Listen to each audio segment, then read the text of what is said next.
अपनी डिस्कशंस करें।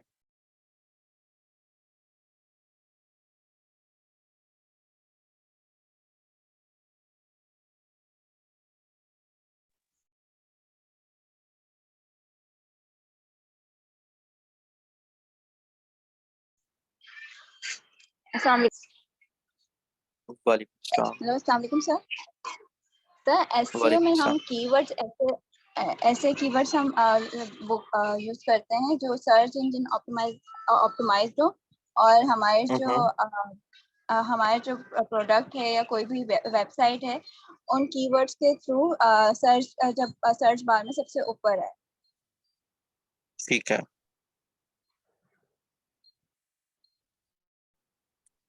ठीक है। अगर इसको जो है ना समराइज करते हैं, या just for our understanding, basic understanding की हम बात करें, तो एज द नेम इंडिकेट्स कि सर्च इंजन को ऑप्टिमाइज करना है। ऑप्टिमाइज करना है अपने बेनिफिट के लिए, हमारा जो ऑब्जेक्टिव हो। और सर्च इंजन्स किस तरीके से काम करते हैं, वो बेसिकली हेल्प करते हैं यूज़र को कि वो जो क्वेरी अपनी सर्च कर रहा है उसके बेस्ट रिजल्ट्स उसको मिल सके। ठीक है, इसकी मिसाल ऐसी है कि आपने एक प्रोडक्ट लॉन्च किया है और आप ही का प्रोडक्ट 100 और लोग भी सेल कर रहे हैं, तो आपको सेल मिलने के चांसेस 1:100 हो जाते हैं। लेकिन जितनी ज़्यादा एफर्ट आप पुट इन करेंगे अपने ब्रांड इमेज को बिल्ड करने में, अपनी मार्केटिंग को बिल्ड करने में, अपनी सेल्स टीम को ट्रेन करने में, अपनी नेटवर्क मार्केटिंग ग्रो करने में, उतनी ज़्यादा जो है ना आपकी प्रोडक्ट की सेल्स इंक्रीज होगी, उतना ज़्यादा आप परसेंटेज जो है उस पर्टिकुलर प्रोडक्ट की सेलिंग का वो आप पिक कर सकेंगे। सिमिलरली डिजिटल की दुनिया में आपका प्रोडक्ट आपका अपना ब्रांड होता है। ठीक है, जो आपका पर्सनल ब्रांड भी हो सकता है, आपकी वेबसाइट हो सकती है। इवन अगर आपका कोई ई कॉमर्स स्टोर है तो वो भी टेक्निकली बनता तो वेबसाइट पे ही है, तो वो भी समझे वेबसाइट ही कंसिडर होती है। या अगर आप इन्फ्लुएंसर हैं, कंटेंट क्रिएटर हैं, देन जो जिस प्लेटफॉर्म पे आप अपने इस कंटेंट को पब्लिश करते हैं उसको इंक्रीज करना चाहते हैं, तो उसकी भी रैंकिंग में टॉप पर आने की जो स्ट्रेटजी आपने अपनानी होगी वो बेसिकली एसईओ ही कहलाई।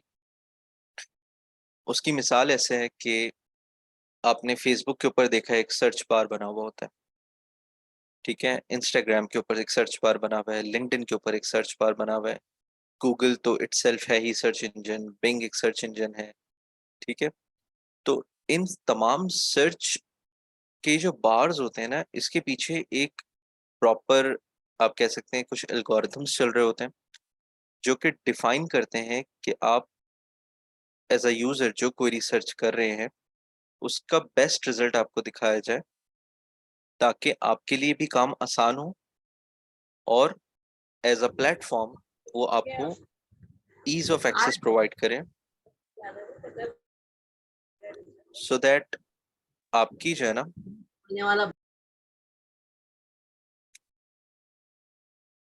सो दैट आपकी जो ब्रांड प्रेजेंस है वो इंक्रीज हो जाए।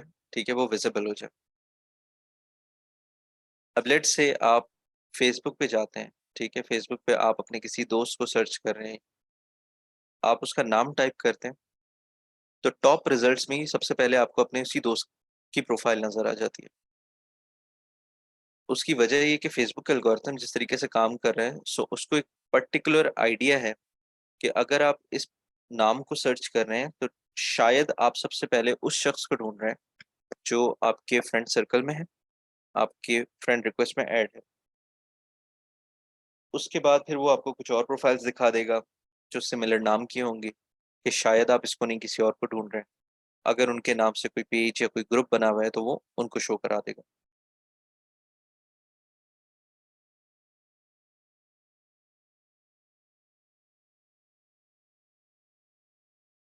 अगर हम सर्च इंजन की बात करें तो एक वेबसाइट के बहुत सारे एलिमेंट्स होते हैं जो कि हेल्प करते हैं आपकी इस वेबसाइट को रैंक करवाने के लिए। ठीक है, जिस तरह हमने बात की पर्सनल ब्रांड के ऊपर भी, कि आपका ब्रांड इमेज भी इम्पोर्टेंट है, आप जो कंटेंट क्रिएट कर रहे हैं, किस बारे में आप बात करते हैं, आपकी नीश वो बहुत इम्पोर्टेंट है, आपकी कंसिस्टेंसी बहुत इम्पोर्टेंट है, कितना फ्रीक्वेंट आप इन्फॉर्मेशन प्रोवाइड कर रहे हैं, कितना फ्रीक्वेंट आप अपने फॉलोअर्स को अप टू डेट रख रहे हैं। उसके बाद टेक्निकल एस्पेक्ट्स भी इन्वॉल्व हो जाते हैं क्योंकि वेबसाइट आप खुद डेवलप करते हैं, तो उसकी टेक्निकलिटीज़ का ध्यान भी आपने खुद ही रखना है। फॉर एग्ज़ाम्पल हमने अभी अपनी मेरी शॉपिफ़ाई की वेबसाइट हमने देखी थी, तो उसका वो स्पीड स्कोर जो था, वो अराउंड 40-50% दिखा रहा था। दैट मीन्स कि मेरी वेबसाइट अभी स्लो है and I need to put in more SEO efforts. हो सकता है मैंने अपनी वेबसाइट पे बड़ी हैवी इमेजेस अपलोड की हुई हैं, मुझे उनको डिलीट करना पड़ेगा। मैंने जो थीम हो सकता है इंस्टॉल की है, वो ऑटोमैटिकली ही बड़ी हैवी है। तो इस तरह के बहुत सारे फैक्टर्स आते हैं जिस पे हम काम करते हैं सो दैट हमारी वेबसाइट एक आइडियल वेबसाइट बन जाए यूज़र के एक्सपीरियंस के लिए, उसकी इंफॉर्मेशन को हेल्प करने के लिए, जो भी उसकी क्वेरी है। तो अब इसमें लेट्स से एक तरफ वेबसाइट होती है जो कि इंफॉर्मेशन प्रोवाइड करती है, जिनको हम ब्लॉग्स कह लेते हैं। दूसरे एंड पे वेबसाइट्स होती हैं जो कि कोई प्रोडक्ट या सर्विस ऑफर करती हैं, जैसे ई-कॉमर्स स्टोर्स हो गए। दोनों की रैंकिंग इंक्रीज़ करने के लिए एक चीज़ तो बहुत ही ज़रूरी है, that is regular content publishing, because keywords are the most important factor of SEO.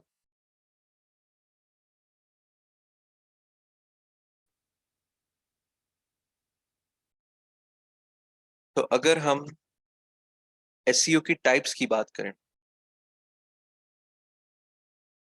ठीक है, तो हमें मिलती हैं 3 टाइप्स की SEO।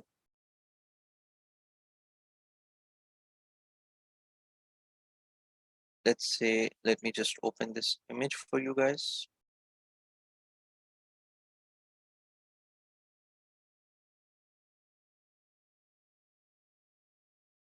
तीन टाइप की आपको SEO नजर आती है। One is on page SEO, second is off page SEO, third is technical SEO। तो एक वेबसाइट जो है, वो अगर उसको समराइज करें तो इन तीन फैक्टर्स को मिला के बनाई जाती है।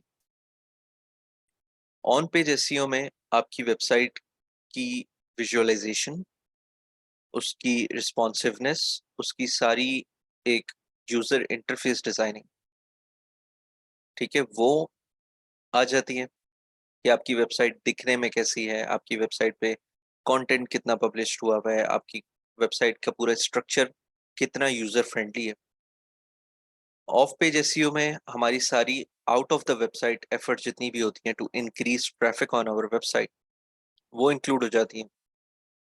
जैसे कि आपने अपनी वेबसाइट को प्रमोट किया from on on Facebook late से, तो ये आपकी एक ऑफ पेज एसईओ की जो है ना, एक समझें एक टेक्निक है।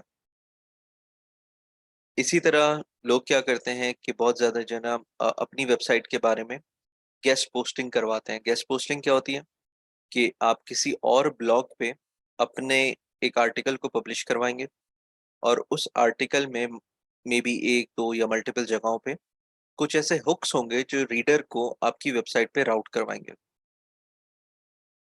ठीक है, इसके अलावा एक बड़ा एस्पेक्ट ऑफ पेज में बैकलिंक्स का होता है, और वो बैकलिंक्स भी मोर और लेस इसी तरह काम करते हैं कि बहुत सारे ब्लॉग्स इंटरनेट की दुनिया में अवेलेबल हैं जहाँ पे ट्रैफिक भी आ रहा होता है। उन ब्लॉग्स पे आप कोशिश करते हैं कि अपना जो है ना ये लिंक क्रिएट कर दें जिस पे क्लिक करके यूज़र आपकी वेबसाइट पे आ जाए। अच्छा, जिस वेबसाइट पे ट्रैफिक ज़्यादा होगा, जिस वेबसाइट पे यूज़र का टाइम का स्टे सबसे ज़्यादा होगा, जिस वेबसाइट पे right set of information available होगी, वही वेबसाइट सर्च इंजन रैंकिंग में टॉप पे आएगी। ठीक है, इसके साथ आती है टेक्निकल एसईओ। टेक्निकल एसईओ में हमें अंडरस्टैंड करना पड़ता है how the SEO algorithm or how the SEO tools that are used by that particular search engine वो किस तरीके से काम कर रहे हैं। लेट्स से गूगल जो है वो करता है क्रॉलिंग, ठीक है, क्रॉलिंग और इंडेक्सिंग उसका एक सिंपल स्टेप होता है। क्रॉलिंग क्या कहते हैं कि जैसे आप मिसाल ले लें कि जी इंटरनेट को हम वेब स्पेस भी बोलते हैं। वेब बनाई जाती है मकड़ियों की थ्रू, ठीक है? स्पाइडर्स अपने वेब क्रिएट करती हैं और उसके बाद वो फिर उस वेब पे क्रॉल करती हैं, ठीक है?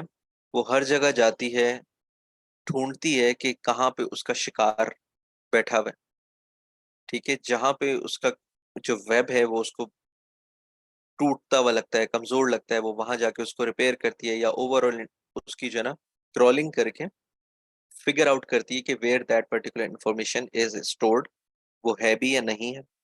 इसी तरह गूगल का क्रॉलर क्या करता है कि वो उस पर्टिकुलर आपकी जो वेबसाइट है, उसको क्रॉल करेगा रेगुलर बेसिस के ऊपर और देखेगा कि आपकी वेबसाइट कितनी ऑप्टिमाइज़्ड है, आपकी वेबसाइट पे जो कंटेंट है, वो किस बारे में है और उसको अंडरस्टैंड करते हुए वो आपकी वेबसाइट को इंडेक्स करेगा अपने सर्च इंजन रैंकिंग में कि जी इसका नंबर 1 पे होना चाहिए, 10 होना चाहिए, 1000 होना चाहिए, according to the mass of information, according to the all the aspects of designing and development point of view.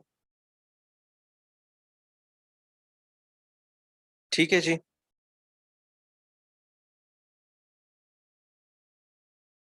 तो एसईओ पे काम करने से पहले what we need to do is firstly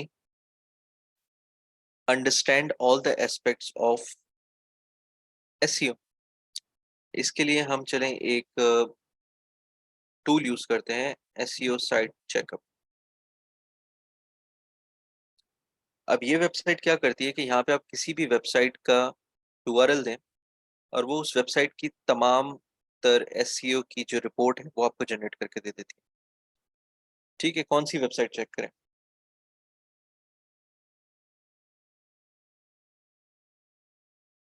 मेरे दिमाग में पता नहीं हमेशा खाड़ी क्यों आता है टॉप।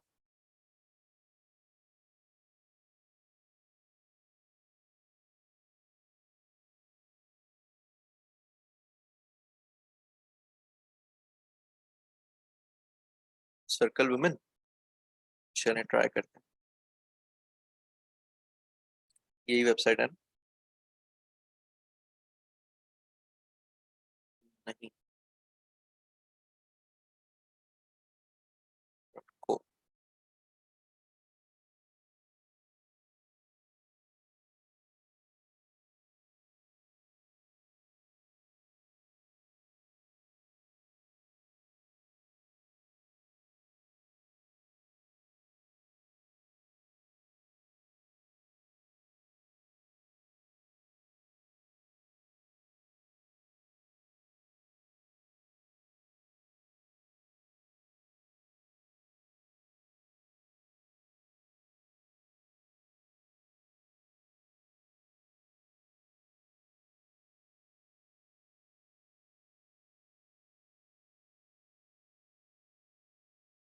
अच्छा जी, अब इसकी रिपोर्ट जनरेट करके हमें दे रहा है।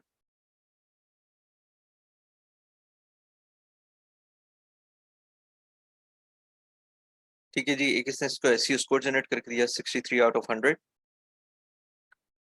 which is below the average score of 78. However, there are 20 important issues that need to be fixed. Improve your website ranking, search and enhance overall performance. अच्छा जी, यार ये जो है ना ये बड़ा मसला आता है इसका।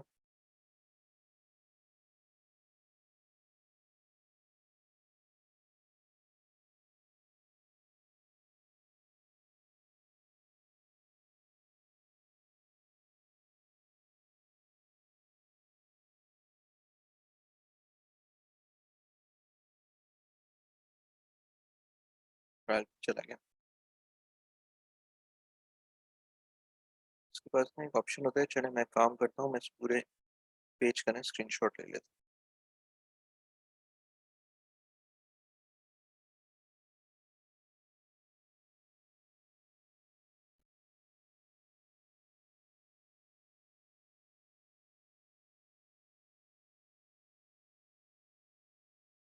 नॉर्मली ये जो है ना आपको पीडीएफ भी जनरेट करके दे देता है, बट आई थिंक अब वो पैसे कमाने में बिजी हो गए हैं।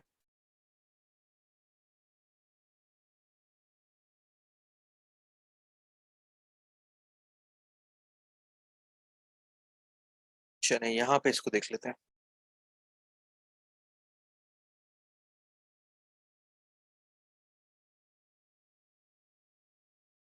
क्लियर है, नजर आ रहा है सबको? बस ध्यान भाई, यही थोड़ी बहुत छोटी मोटी जुगाड़ है हमारी। अच्छा जी, तो इन्होंने बताया कि जी 20 टेस्ट फेल हुए हैं, 4 वार्निंग्स भी नहीं है, मैं और 48 जो इनके टेस्ट हैं वो पास हो गए। इश्यूज टू फिक्स की एक पूरी वो हमें जो है ना डिटेल लाइन बता देता है। To provide a good user experience, site should aim for a largest contentful paint duration of 2.5 seconds or less. It is recommended to avoid URL parameters and use hyphens. H1 and H2 tags are ensure better search engine visibility. अच्छा जी, H1 H2 नहीं लगे हुए. Add a meta description tag to provide a brief to ensure the search engine can accurately identify the topic of this web page. It is important to include the most common keywords in the title tag, meta description and heading tag. तो इस तरह से पूरी आपको ये detail बता रहा है कि आपको किस किस वेबसाइट के सेक्शन में क्या चीज पे आप काम कर सकते हैं। ठीक है, जो टेस्ट इसने किया उसकी इसने रिपोर्ट दे दी। ठीक है जी, वेब पेज का जो टाइटल है वो टेक्स्ट आपने लिखा हुआ है जी सर्कल, जो कि 6 कैरेक्टर्स का है। रिकमेंडेड है कि जी आप 20 to 60 कैरेक्टर्स का एक मेटा टाइटल यूज करें। ठीक है, मेटा डिस्क्रिप्शन टेस्ट में मेटा डिस्क्रिप्शन टैग यूज नहीं हो रहा है। अब ये चीजें क्या होती हैं, इसके लिए आपको सिंपली एक गूगल सर्च करना है कि जी टाइटल टैग्स क्या होते हैं, मेटा टैग्स क्या होते हैं। अच्छा, गूगल सर्च रिजल्ट में जब कोई सर्च करता है तो मोबाइल वर्जन और डेस्कटॉप वर्जन पे ये रिजल्ट नजर आता है जी उनको। सोशल मीडिया के टैग्स मिसिंग है जी। कीवर्ड्स का उन्होंने टैग्स किया है कि जी ये कीवर्ड्स आपके सबसे ज्यादा यूज हो रहे हैं आपकी इस वेबसाइट के ऊपर, जिसमें 22 आ रहा है विमेन के पास, 15 circle, 13 for tech, 13 for digital and 9 for Pakistan. Keyword आपका कहाँ कहाँ पे यूज हो रहा है वो दिखा रहे हैं कि जी टाइटल टैग में यूज नहीं हो रहा, मेटा डिस्क्रिप्शन में नहीं हो रहा, हेडिंग्स में, सब में यूज हो रहा है। सर्कल जो है वो आपके टाइटल टैग में यूज हो रहा है और कहीं यूज नहीं हो रहा। ठीक है, कीवर्ड क्लाउड होता है, आपकी पूरी वेबसाइट को इसने सर्च करके कौन सा कीवर्ड कितना फ्रीक्वेंटली यूज हुआ है आपकी वेबसाइट में वो दिखाता है। तो जो कीवर्ड जितना बड़ा नजर आ रहा है उसकी डेंसिटी आपकी वेबसाइट में उतनी ज्यादा है। अगर आप चाहते हैं कि हाँ यही मेरे प्राइम कीवर्ड्स हैं तो ठीक है, आप इन्हीं पे काम करेंगे। अगर आपको लगता है कि नहीं कोई और ऐसा कीवर्ड इनमें से है जिसमें मुझे काम करने की ज़रूरत है, तो फिर आप उसके लिए प्लान करते हैं अपनी फर्दर एसईओ स्ट्रेटजीज। ठीक है, ये आपको कीवर्ड सजेशंस भी दे देगा यहाँ से इस टूल को यूज़ करते हुए। ठीक है, हेडिंग टैग्स बता दिया उसने कि जी आप किस तरह के आपके H2 टैग्स जो हैं वो तो यूज़ हो रहे हैं, H1 टैग्स आपके यूज़ नहीं हो रहे। H2 टैग्स कौन कौन से यूज़ हो रहे हैं वो सारे इसने यहाँ पे बता दिए। ठीक है, साथ में ही आपको फीचर भी देता है how to fix these issues. robots.txt की एक फाइल बड़ी इंपॉर्टेंट होती है हर वेबसाइट में। वो वेबसाइट करती ये है कि आपकी वेबसाइट की जितनी भी एक तरह से समझने पिक्सल है वो, ठीक है, वो आपकी सारी यूजर की इंफॉर्मेशन, आपकी पूरी वेबसाइट पे जितनी भी यूजर का यूजर की जर्नी होती है उसको सेव कर रहा होता है। ठीक है, तो वो आपके पास इंस्टॉल्ड है ऑलरेडी। साइट मैप टेक्स्ट अभी इनके प्रीमियम फीचर्स में से है जी। Broken links, SEO friendly URL test, image all test. ठीक है, अब इमेज ऑल टेस्ट क्या होता है या इमेज ऑल्ट क्या होता है? जब भी आप अपनी वेबसाइट पे लेट से आपने ये इमेज लगाई, ठीक है, तो इस इमेज के पीछे एक ऑप्शन मिलता है कि आप इसका कोई ऑल्टरनेटिव टेक्स्ट यहाँ पे लगा दें। उससे क्या होगा कि अगर कोई शख्स ये इमेज को सर्च कर रहा है या इस इमेज के पर्टिकुलर ऑल्ट टेक्स्ट में जो आपने कीवर्ड्स लिखे हैं, अगर वो कीवर्ड्स भी यूज कर रहा है ना, तो भी चांसेस हैं कि आपकी वेबसाइट उसको रैंकिंग में नजर आ जाएगी। ठीक है, responsive image test. Not all images in the web page are properly size, the web page is serving images. तो जी इमेजेस में हमें काम करने की जरूरत है। जी फबी, आप इसको ऑडिट ही भी कह सकते हैं कि हम ऐसी ऑडिट कर रहे हैं सर्कल वुमेन की वेबसाइट का।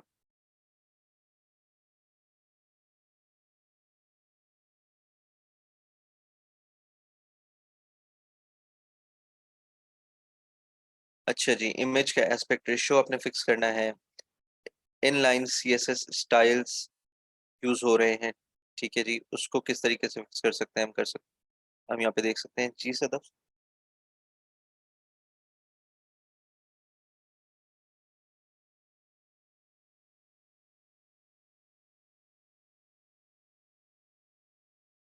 आवाज नहीं आ रही सदफ आप। अच्छा जी, गूगल एनालिटिक्स टेस्ट की जी, गूगल एनालिटिक्स की स्क्रिप्ट नहीं लगी हुई है वेबसाइट पे। फैब आइकॉन टेस्ट जी, वेबसाइट पे आपका ये फैब आइकॉन लगा हुआ है। बैकलिंक्स का टेस्ट प्रीमियम वर्जन पे है जी, JSS एरर टेस्ट, बाकी सारे टेस्ट आपके क्लियर हैं, ठीक है, सोशल मीडिया के साथ आप सक्सेसफुली कनेक्टेड हैं। HTML पेज साइज, अब हम आ गए हैं स्पीड ऑप्टिमाइजेशन की तरफ। तो आपकी वेबसाइट की स्पीड को इंक्रीज करने के लिए HTML का पेज साइज आपका 47.91 KB का है, एवरेज साइज 33 KB का होता है। सो हमें कोशिश करके अपनी वेबसाइट के साइज को थोड़ा कम करना है, ठीक है जी।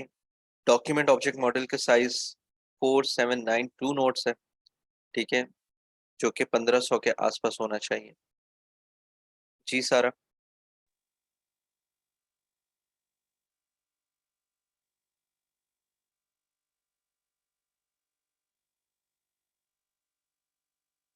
आपकी भी आवाज नहीं आ रही मुझे। ओके, आवाज आ रही है? जी आ रही है? सर मैं जी कह जी आ रही रही थी कि अगर मुझे अपनी किसी मेकअप की ब्रांड की एसईओ करनी हो तो मैं किसी भी पॉपुलर मेकअप ब्रांड की इस वेबसाइट से कीवर्ड्स देख सकती हूँ। हाँ, आपको ये पॉपुलर कीवर्ड्स तो नजर आ जाएंगे, अदरवाइज आपको उसकी जरूरत नहीं है, आपके पास गूगल का कीवर्ड मैनेजर है, ठीक है, उस पर भी हम आएंगे। आप उसको यूज करके इजीली किसी भी वेबसाइट की कीवर्ड्स को आप फाइंड आउट कर सकते हैं। अच्छा, साइट लोडिंग के स्पीड टेस्ट जी, आपकी वेबसाइट लोड होने में कम से कम 13 सेकंड लग रहे हैं, जबकि नॉर्मली वेबसाइट को 5 सेकंड के अंदर अंदर लोड हो जाना चाहिए, ठीक है। अच्छा जी, पेज ऑब्जेक्ट ऑब्जेक्ट टेस्ट हो गया आपका, page cache, flash test, image format test, इस तरह के जितने भी ये टेस्ट है ना, आपने सिर्फ इसको ऑब्जर्व करना है। ज्यादातर के नीचे तो ये खुद ही हाउ टू फिक्स का आपको ऑप्शन दे देता है कि इसको मुझे फिक्स कैसे करना है।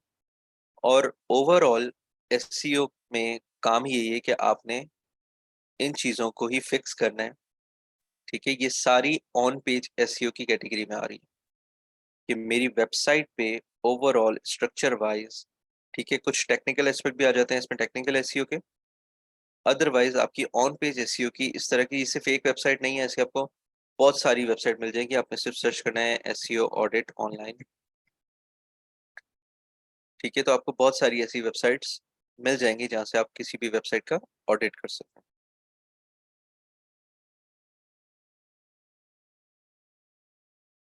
ठीक है जी। अच्छा, नेक्स्ट फेज में अब हमारे पास फिर चैलेंज यही आता है कि हमें आइडिया ही नहीं है अभी, हमारे लिए ये सारी चीजें एलियन है कि जी ये H1 H2 हेडिंग क्या होती है, मेटा टैग्स क्या होते हैं, किस तरह से वेबसाइट को हमने एडिट करना है या इम्प्रूव करना है। तो मोर और less it's more about research. आपने सिर्फ क्या करना है, आपने स्टडी करना है कि जी ये एरर तो मुझे नजर आ गया, ठीक है, अब इस एरर को फिक्स कैसे करना है वो हम फिक्सेशन देखते हैं। दूसरी चीज ये है कि बीइंग एन SEO एक्सपर्ट कह सकते हैं आपके, SEO पे आप काम कर रहे हैं, तो आपको कुछ चीजों पे जो है ना, as a user point of view आप उस चीजों पे काम करेंगे। जैसे फॉर एग्जांपल कि अगर मैं वेबसाइट ओपन करता हूँ तो मुझे यहाँ पे नजर आ रही हैं 4 लाइंस जो मुझे इतनी अपीलिंग नहीं लग रही है, मुझे इनका स्ट्रक्चर समझ नहीं आ रहा कि 4 लाइंस का यहाँ पे कवर फोटो में क्या काम है, ठीक है, मैं चाहूंगा कि जी इसको हम फिक्स कर लें। उसके बाद बाकी सारी हम वेबसाइट की जो सेक्शंस हैं वो चेक करेंगे कि ठीक है जी, if we are okay with it, सारे एस्पेक्ट चेक करेंगे एज अ यूजर के। अगर कोई यूजर हमारी वेबसाइट पर आता है, अब लेट्स से सर्कल और इम्पैक्ट अलग अलग लाइन में लिखा हुआ है, हम इसको एक लाइन में कर दें तो हमारी ये एक पूरी लाइन की स्पेस बच जाती है और यूजर जल्दी से नए कंटेंट की तरफ मूव हो सकते हैं। ठीक है, इस इमेजेस को मैं ऑटो रोटेशन पे भी लगा सकता हूँ कि स्लोली स्लोली जो है स्लाइड शो भी चलता रहे, ताकि यूजर जब भी वो स्क्रॉल करे तो उसको वही 4 इमेजेस ना नजर आए। या they should do something about it, कि यहाँ पे उसको यूजर को आप इनकरेज करें कि आप और पिक्चर्स देखें। ठीक है, जैसे ये एरो लगे हुए, ये थोड़े और विजिबल हो सकते हैं, इनके पीछे एक बैंड आ सकता है। ठीक है, then we have the circle story which looks good. Development goals हमें यहाँ पे नजर आ गए। ठीक है जी, सीईओ's मैसेज हमें मिल गया, प्रोजेक्ट्स एंड बाकी सारी फुटर की चीजें हमें यहाँ पे सारी मिल गई। तो हम ये कह सकते हैं कि वेबसाइट यूजर इंटरफेस के हवाले से वालेकुम आपकी स्क्रीन शो नहीं हो रही। स्क्रीन शो नहीं हो रही। अरे यार, स्टूडेंट्स आप माइक अब हो रही है? ओपन करके भी बोल सकते हैं। जी जी हो रही है। ओके, सो अब यहाँ पे देखते हैं। सो ये वो 4 लाइंस थी जिनकी मैं बात कर रहा था कवर फोटो में। ठीक है, उसके बाद आप देखते हैं कि अच्छा, अगर लोगो पे मैं क्लिक करता हूँ तो मैं होम पेज पे जाता हूँ या नहीं जाता हूँ, which is working, which is good. ठीक है, who we are, what we do, in fact आपने सिर्फ डिज़ाइन भी देखना है और टेक्स्ट भी देखना है कि कहीं कोई स्पेलिंग एरर, कहीं कोई स्पेलिंग मिस्टेक तो नहीं है यहाँ पे। ठीक है, उसके बाद आपने अपनी यहाँ पे सारी कैटेगरीज को देखा। ये मैं स्लाइड शो की मैं बात कर रहा था। ठीक है, overall design wise website looks good. Technical point of view से वेबसाइट में क्या कंसर्न्स हैं वो हमने एसईओ में देख लिए। अब हमारा चैलेंज होता है to increase the traffic on the website. और ट्रैफिक जनरेट करने के लिए हमें मोस्टली तमाम स्किल्स और तमाम टेक्निक्स पता है कि हम एडवर्टाइज कर सकते हैं, हम सोशल शेयरिंग्स यूज कर सकते हैं। दूसरा, आप अपनी ही वेबसाइट पे ब्लॉग्स का सेक्शन ऐड करके डेली बेसिस के ऊपर एवरी ऑल्टरनेट डेज कोशिश करें यू कीप ऑन प्रोमोटिंग और you keep on publishing new blogs. ठीक है, अब जैसे इस इमेज ने लोड होने में बहुत टाइम लिया तो मुझे लग रहा है इमेज हैवी होगी, जिसकी वजह से हो सकता है हमारा साइज स्मॉल हो। अब यहाँ पे जितने भी आर्टिकल्स, जितने भी ब्लॉग्स पब्लिश किए हैं ना, यहाँ पे मिस्टेक आई थिंक ये आ रही है कि इन्होंने इसको as a JPEG image format में यूज कर लिया।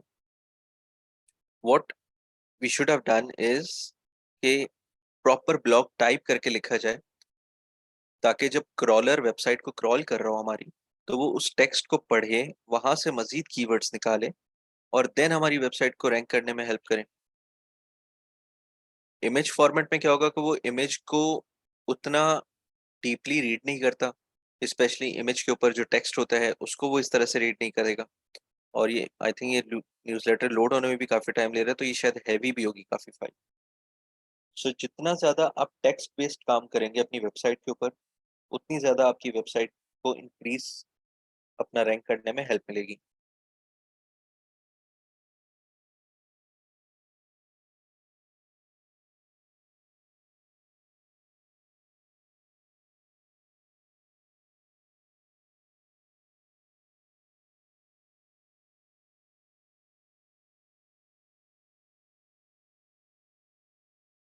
जी जीशान।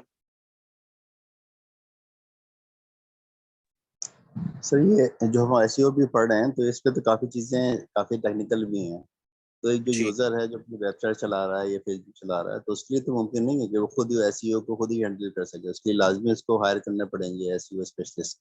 ऐसे ही है या ये इतना एक है कि आदमी खुद इसमें डेवलप कर सकता है अपने स्किल्स और खुद अपनी वेबसाइट और या दूसरे पेजेस मेंटेन कर सकता है, एसईओ दे सकता है उसको? देखें इसमें बेसिकली होगा ही है कि बीइंग अ डिजिटल मार्केटियर, जब आप अपनी किसी भी वेबसाइट को बनाना शुरू करते हैं ना, सबसे अच्छी वेबसाइट वो होती है जो अपने इनिशियल फेज से ही अपने एसईओ के ऊपर काम करना शुरू कर दे।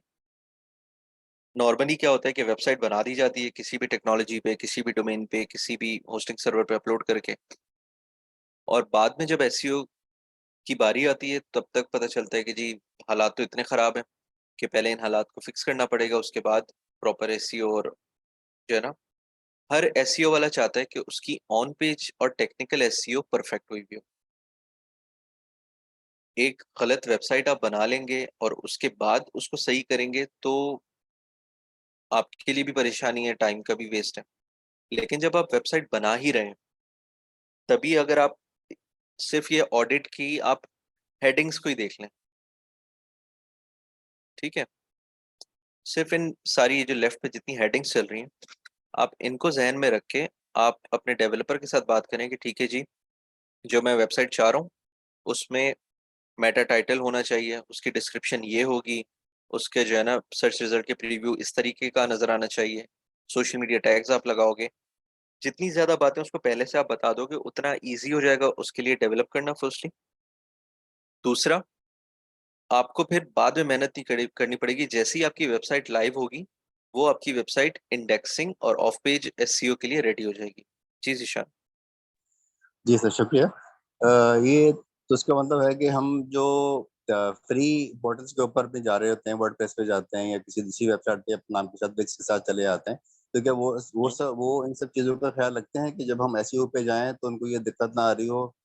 यानी वो एक्सपर्ट हमने या तो ये क्या एक्सपर्ट से बनाए, जो आपसे मेरी बात और जो मुझे समझाया, जो मैं समझ रहे हैं, तो उससे एक तो ये बात समझ में आई कि हम जब अपनी वेबसाइट बनाए तो शुरू में ही किसी एक्सपर्ट आदमी से बनवा रहे हो, ताकि एसईओ पे जब टाइम आए तो उससे दिक्कत ना हो।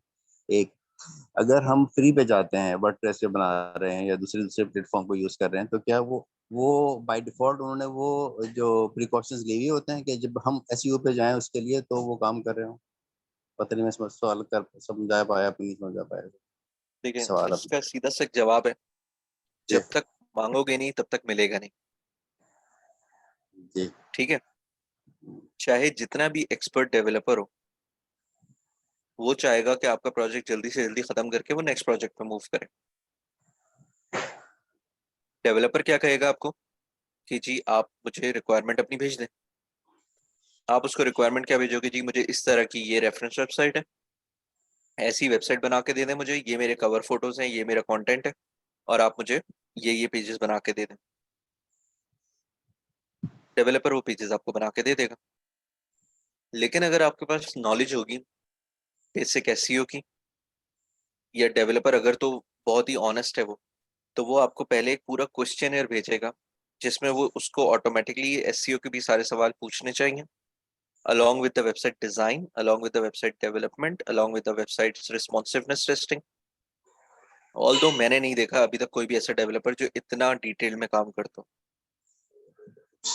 तो बेहतर ये है कि यू बीइंग द क्लाइंट और you being the digital marketeer, अगर आप एक क्लाइंट को और एक एसईओ को या एक क्लाइंट को और एक डेवलपर को कनेक्ट भी कर रहे हैं, तो बीइंग द मिडिल पर्सन, आपके पास इतनी नॉलेज होनी चाहिए कि आप क्लाइंट को वो सब चीजें प्रोवाइड करें जो उसका राइट बनता है to develop a website. Second चीज जो आपने बताया कि वर्डप्रेस और शॉपिफाई और इस तरह की जो टूल्स हैं, इनको किस तरीके से यूज करना है, तो देखें जब हम ये स्टोर क्रिएट कर रहे थे शॉपिफाई में, तो हमने बहुत जगहों पे देखा कि वो एक एक छोटी से छोटी चीज मांगता है हमसे। उसने कहा जी आप अपना फेव आइकन भी अपलोड करें, ठीक है। दूसरा, लेट्स से हम प्रेफरेंसेस की तरफ अगर जाते हैं, जैसे यहाँ पे वो बोल रहे हैं जी title and meta description add करो, ठीक है, अब प्लेटफॉर्म तो बोल रहे हैं ऐड करो, लेकिन अगर मुझे पता ही नहीं है कि होम पेज टाइटल की क्या इंपॉर्टेंस है और मेटा डिस्क्रिप्शन की क्या इंपॉर्टेंस है, सेकेंडली यहाँ पे मैं सिर्फ बिफोर बनाना कह के रुक भी सकता था। मैंने क्यों बेबी क्लोथिंग स्टोर लिखा? क्योंकि मुझे पता है कि अगर कोई बेबी क्लोथिंग सर्च कर रहा है तो और मेरे टाइटल में बेबी क्लोथिंग होगा तो मेरे रैंकिंग के चांसेस बढ़ जाते हैं। मेटा डिस्क्रिप्शन मैंने बहुत बुरी लगाई हुई, अभी मुझे पता है इस बात का, क्योंकि मैंने अपने मेटा डिस्क्रिप्शन में एक तो अपने डोमेन का नाम डाल दिया, जबकि लोग मुझे डोमेन से सर्च नहीं कर रहे होंगे। अगर डोमेन पता है तो वो सिंपली सर्च कर लेंगे। दूसरा, Pakistan premier online destination for premium, अब जाके मैंने एक कोई काम का कीवर्ड लिखा बेबी रॉम्पर्स, जबकि जब मैं इसकी सर्च करता हूँ ना इसका अपनी वेबसाइट की फर्स्ट इमेज या सर्च रिजल्ट, तो उसमें वो इतना ज्यादा टेक्स्ट आते नहीं हो, यहाँ प्रीमियम तक आकर खत्म हो जाता। So I need to fix this section. ठीक है, सोशल शेयरिंग इमेजेस का भी वो एक एरिया दे रहा है आपको कि जी आप अपने यहाँ पे एक इमेज लगाएं, ताकि जब भी आपका लिंक कहीं पे जाए तो आप एक प्रेजेंस जो है वो प्रॉपर नजर है। ठीक है, गूगल एनालिटिक्स का पिक्सल आप यहाँ पे ऐड करें, फेसबुक का पिक्सल आप यहाँ पे ऐड करें, कस्टमर की प्राइवेसी डॉक्यूमेंट शेयर करें, इस तरह की सारी चीजें जो है ना शॉपिफाई वर्डप्रेस पे आपके पास अवेलेबल होती हैं। All you need to do is कि आपके पास अवेयरनेस हो कि मुझे इन टूल्स को किस तरीके से अपनी बेटरमेंट में यूज करना है, अपनी बेटरमेंट के लिए यूज करना है एक्चुअली। ठीक है जी। अच्छा, ऑन पेज, ऑफ पेज और टेक्निकल एसईओ के बाद सबसे बड़ी एक इम्पोर्टेंट चीज आती है, ठीक है, वो कहलाती है कीवर्ड रिसर्च। एक दफा आपने अपनी वेबसाइट को प्रॉपर बना लिया, user interface wise, on page SEO audit wise, ठीक है, और आपने let's suppose technically point of view से भी आपने अपनी वेबसाइट को जो है ना बिल्कुल अप टू डेट आज की टेक्नोलॉजी के हिसाब से लाइट वेट बना दिया। ठीक है, मुझे आइडिया नहीं है कि कौन इतनी ऐसी वेबसाइट के कौन क्या चार्जेस लेगा। यहाँ पे आई थिंक ये डेवलपर का लिंक है, आप इससे कांटेक्ट कर सकते हैं। वरना नॉर्मली देखें, क्लेम करने को लोग 10-10 हज़ार रुपये में भी वेबसाइट बनाते हैं और लाखों रुपए तक जाती हैं वो वेबसाइट्स। इट ऑल डिपेंड्स कि आप कितना अच्छे हो अपने काम में, कितना आपकी ब्रांड प्रेजेंस है। जैसे फॉर एग्जांपल के अभी कल मैं डिस्कस कर रहा था किसी से कि एक ही प्रोडक्ट होता है, जूते हैं, अब वही जूते नाइकी भी बेच रहा है, वही जूते कोई लोकल मैन्युफैक्चरर भी बेच रहा है, बट जस्ट बिकॉज वो ब्रांड इमेज नहीं बना हुआ उसका, इसकी वजह से उसकी कॉस्ट 2-3 हज़ार रुपए है और नाइकी वही जूता 20-30 हज़ार रुपए में बेच रहा है। ऑल्दो अगर हम उसी बंदे को बोलें तो वो सेम क्वालिटी में भी, same comfort level, same design, in fact वो ये चीज बना सकता है और 10 times the lesser cost. So it depends क्या आप कौन सी रिसोर्स या कौन सी सोर्स यूज करते हैं। अच्छा, तो अब हमने यहाँ पे देखा कि जी कीवर्ड की क्या इंपॉर्टेंस है।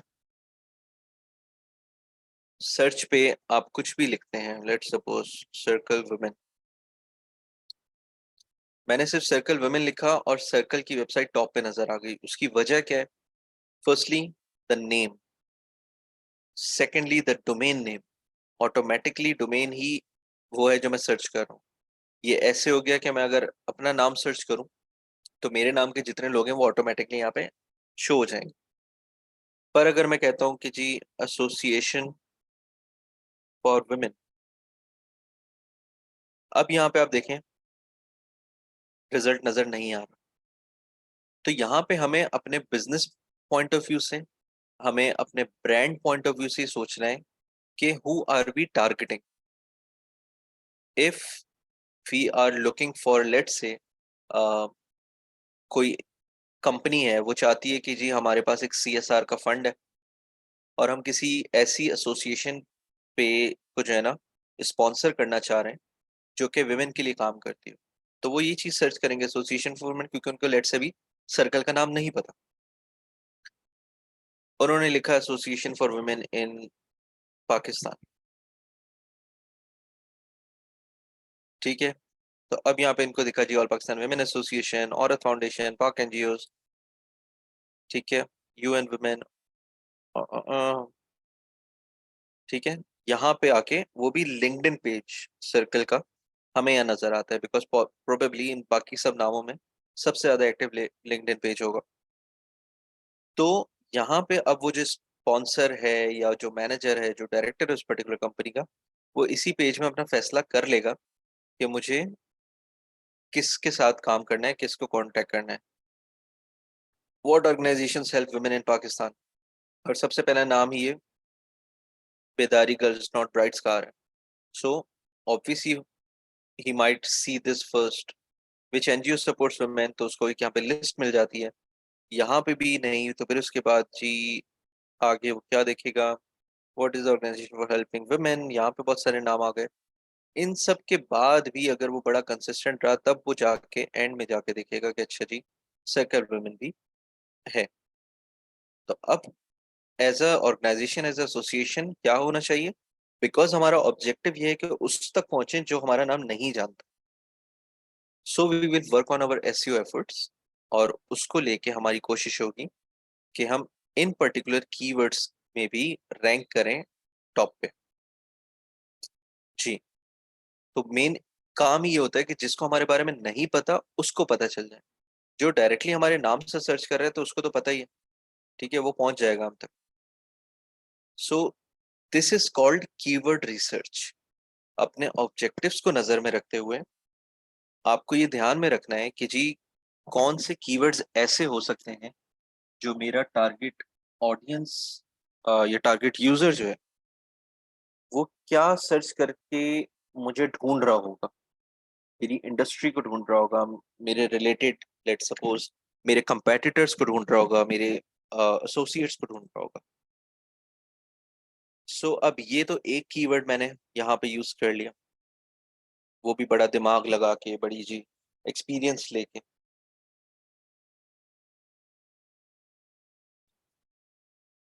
लेकिन अब हमें क्या करना होगा, हम यूज कर सकते हैं गूगल के काफी सारे tools. Google keywords planner,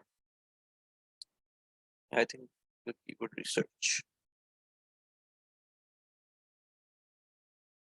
Google ads से हम सब फेमिलियर हैं। तो जब हम उसी डोमेन में जाते हैं ads.google.com पे, तो हमने देखा था इस टूल को थोड़ा सा कीवर्ड रिसर्च के लिए हमने यूज ऑलरेडी हम कर चुके हैं।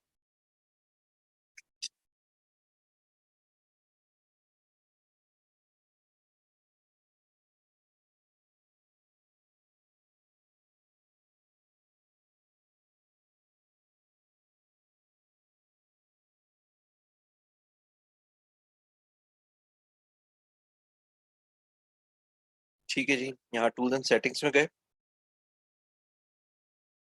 यहाँ पे हमें प्लानिंग में कीवर्ड प्लानर यहाँ पे नजर आता है। कीवर्ड प्लानर पे गए,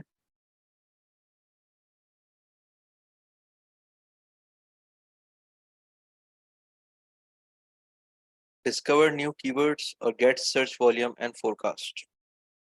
या तो आपको कीवर्ड पता है, let's say in our case हमने ये कीवर्ड ले लिया, इसको कहते हैं लॉन्ग टेल कीवर्ड, कि एक ऐसा कीवर्ड है जो थोड़ा लॉन्ग है, तो it's gonna be very specific. इसी के एसोसिएटेड कीवर्ड्स और क्या मिल गए जी, ऑल पाकिस्तान वुमेन्स एसोसिएशन और फाउंडेशन, वो ऑलरेडी यहाँ पे हमें कुछ और सजेशंस भी दे रहे हैं। अगर मैं सिर्फ यहाँ तक लिख रहा था एसोसिएशन फॉर वुमेन, तो मुझे मिल तो रही थी बहुत सारी ऑर्गेनाइजेशन, लेकिन मुझे स्पेसिफिकली पाकिस्तान की चाहिए। तो मैंने एक लॉन्ग टेल कीवर्ड यूज किया और मैंने कहा जी इसका सर्च वॉल्यूम चेक कर, कि मैंने कीवर्ड पेस्ट किया यहाँ पे।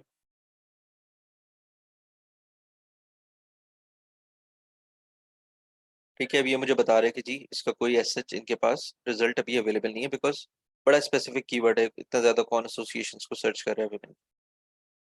ठीक है, चले हम इसको लिख देते हैं जी, विमेन एम्पावरमेंट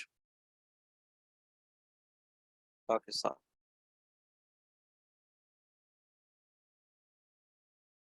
तकरीबन 1000 से लेकर 10,000 की सर्चेज हो रही हैं ईच मंथ इस कीवर्ड को लेकर। ठीक है, तो यहाँ से आप अंदाजा लगा सकते हैं। लेट्स से अब मेरा ब्रांड है जी baby clothing,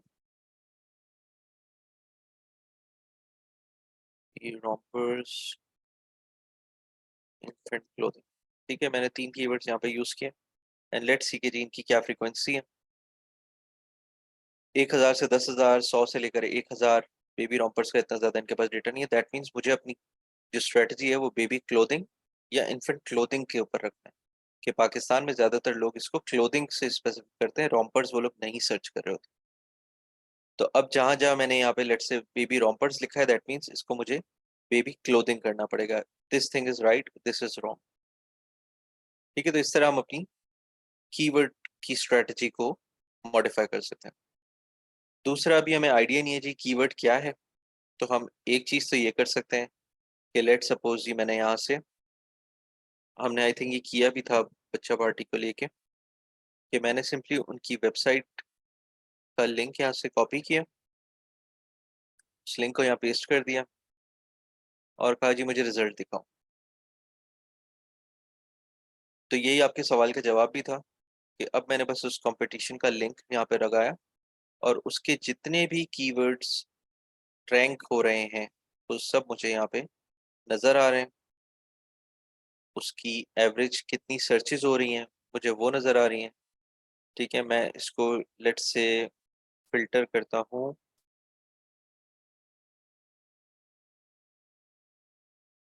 top to bottom की तरफ।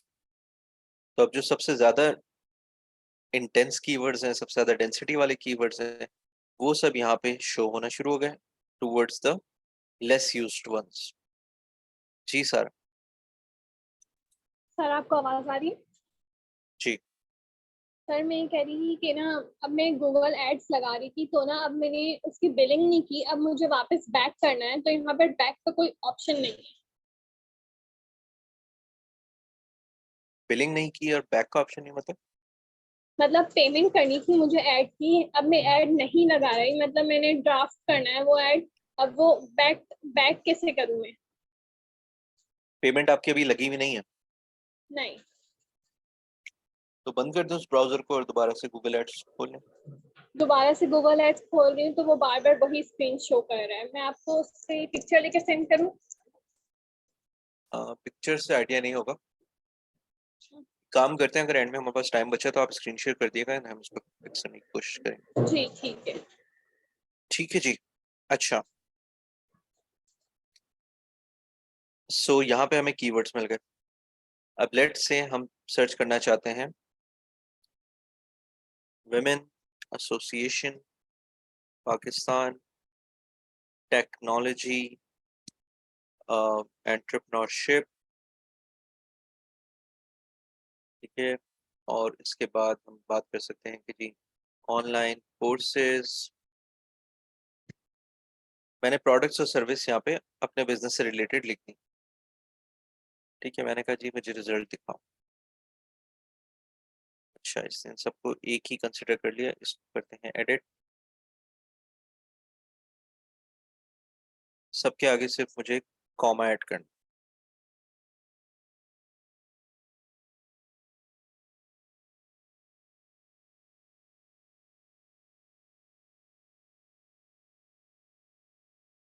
ठीक है जी, गेट रिजल्ट्स। अब मुझे यहाँ पे नजर आ गया जी, मैं इसको सॉर्ट कर देता हूँ हाई टू लो की तरफ। पाकिस्तान का कीवर्ड जी 1 लाख से 10 लाख लोग सर्च कर रहे हैं मंथली बेसिस पे on average. Pakistan news, Pakistan super league, ये इसने आइडियाज दे दिए मुझे कुछ। विमेन से रिलेटेड, टेक्नोलॉजी से रिलेटेड, मुझे फ्रीक्वेंसी पता चल गई कि किस इन ये कीवर्ड सबसे ज़्यादा सर्च किए जा रहे हैं। ठीक है, अब उसके बाद वो मुझे कुछ और सजेशंस भी दे रहे हैं कि आप ये वाले कीवर्ड्स भी इसमें यहाँ पे इंक्लूड कर सकते हैं। ठीक है, मैं कहता हूँ कि जी मुझे और थोड़ा स्पेसिफिक गाइडलाइंस चाहिए। तो मैं क्या करूँगा, मैं लेट से कोई और ऑर्गेनाइजेशन सर्च की, उसके कीवर्ड्स भी मैं यहाँ से पिक कर सकता हूँ। ठीक है, या फिर मैं एक और काम ये कर सकता हूँ कि मैं सिंपली यहाँ पे लिखता हूँ long tail keywords.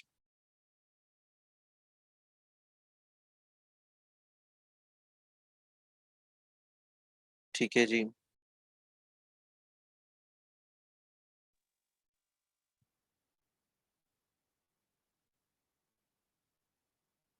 and then we try to find the results।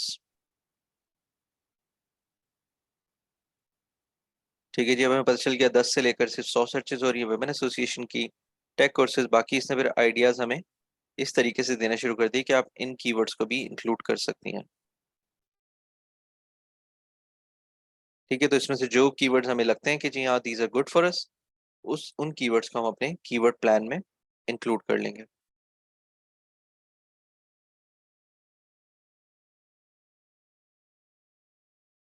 ठीक है जी, क्लियर है यहाँ तक?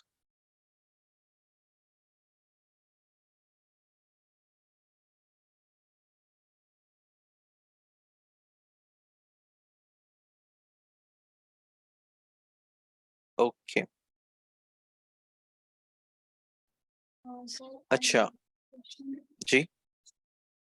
जिस सिर्फ वो पर्सनल प्रोफाइल लिंक्डइन वगैरह को ऑप्टिमाइज करने के लिए हमें कीवर्ड्स चाहिए होती हैं, वो भी सर्च कर सकते हैं उधर से? शलीना आवाज क्लियर नहीं आ रही आप। अब आ रही है सर? जी जी, तो बहुत बेहतर आ रही है एचडी। जी, मैं कह रही थी कि जो पर्सनल प्रोफाइल्स है, फॉर एग्जांपल लिंक्डइन की बात करते हैं अगर हम, तो उसको ऑप्टिमाइज करने के लिए कीवर्ड्स चाहिए होते हैं, वो भी इधर से सर्च कर सकते हैं? बिल्कुल, ठीक है, तो लेकिन उसमें बेसिकली ये जो यूआरएल रिजल्ट दे रहा है, जी ये जो रिजल्ट दे रहा है ना, ये आपको मोस्टली दे रहा है गूगल सर्च रिजल्ट्स। ठीक है, आप ओके तो चाह रहे हैं कि लिंक्डइन सर्च रिजल्ट्स मुझे पता चले। जी, आई मीन ऑप्टिमाइज करने के लिए। जी, तो जी उसके लिए आपने सिंपली ये करना है कि आप सर्च करेंगी, एक मिनट में देखता हूँ। इनफैक्ट कल रात को ही ना मैंने एक शख्स ने, किसी ने पोस्ट की थी, और it was very informative for SEO optimisation. Sir screen नजर नहीं आ रही। हाँ, मैं शेयर कर देता हूँ। सर्च कर रहा हूँ, देखता हूँ मिलती है कि नहीं।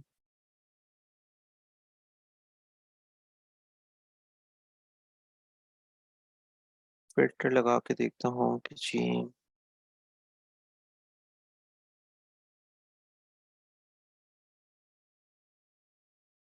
अच्छा, अभी मुझे स्पेसिफिकली याद भी नहीं है कि वो किसने पोस्ट की थी। From my network past 24 hours में तो होगी।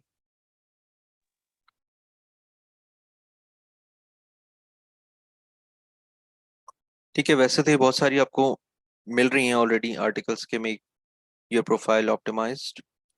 लेकिन उन्होंने जो है ना, बड़ी एक लेटेस्ट अपडेट के हवाले से कि जी, जैसे फॉर एग्जांपल उसमें एक स्टेप था कि जी आप लिंक्डइन पे सेल्फीज अपनी ना लगाएं।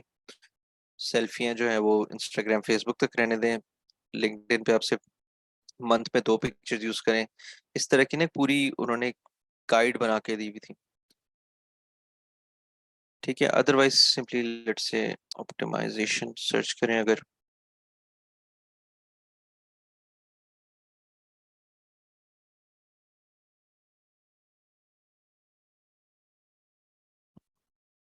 जॉब हंटिंग के हवाले से अलग ऑप्टिमाइजेशन मिल जाएगी आपको, ब्रांड बिल्डिंग के हवाले से अलग।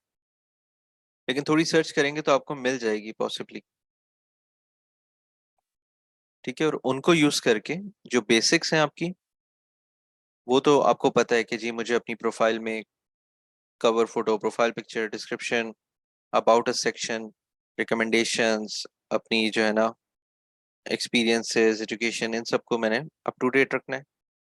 दूसरा, जो कंटेंट आप पब्लिश करें ना, फिर वो इम्पोर्टेंस रह जाता है यहाँ पे। That content should be up, उसके लिए आप सर्च करें बेस्ट कंटेंट फॉर लिंक्डइन। सो यहाँ से आपको बहुत सारे आइडियाज मिल जाते हैं। उनको यूज करते हुए simply keep on publishing, keep on posting, and you will increase your ranking on LinkedIn as well. बाकी जो वो वाला स्टेप है कि आपने और लोगों को फॉलो करना है, ऐड करना है, उसको तो आपने कंटिन्यू रखना ही है।